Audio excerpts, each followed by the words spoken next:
आमामा साथीहरू कति ठुलो सर्प होला हेर्नु त जोकिनु है सर्प होइन यो चाहिँ माछा है त ल सम्पूर्णलाई स्वागत छ मेरो अर्को मिनी ब्लगमा।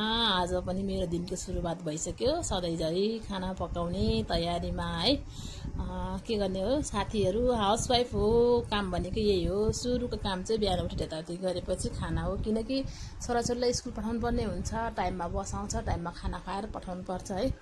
म चाहिँ आजकल डेली पोस्ट गर्दैछु नि त। अब कतिपय साथीहरूले चाहिँ धेरैले सपोर्ट गर्नुहुन्छ मलाई, हो ठिकै छ, गर्ने हो नि, सबैले त गरेर आउँछ नि, के हुन्छ भन्छन्। कतिपयले हुन्छ नि त हिँडेपछि खुट्टा तान्ने खालको मान्छेहरू पनि हुन्छ। कतिले चाहिँ के को रङ्ग हो, के को ढङ्ग हो, त्यसै मान्छेहरू त्यसै लाउने के जस्तो यस्ता पनि के गर्न भन्ने जस्तो कुरा पनि गर्छन्। तर मलाई चाहिँ केही फरक पर्दैन है। मैले चाहिँ खानासाना पकाएँ ताति गरेँ। साँझ चाहिँ छोरी स्कुलबाट आएर त्यहाँ अलिकति घाँस काट्नु भएको छ, एकजना आन्टी लिन आऊ भन्नुभएको थियो, नानी गएर लिएर आएँ।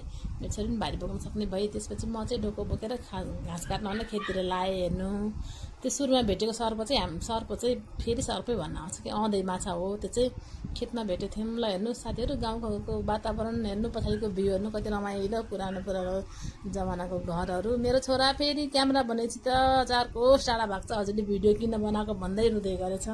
मैले त्यही पनि लुकी भए नि बनाइदिन्छु कि। मेरो छोरा फेरि भिडियोमा क्यामेरामा आउनै खोज्दैन के साथीहरू। म चाहिँ साँझ घाँस काटेर पनि फर्किँदाखेरि यत्तिको अँध्यारो भइसक्यो, बाटो पुङमा बत्तीहरू बलिरहेको थियो। ल यति जेल हेरिदिनु भयो, धन्यवाद।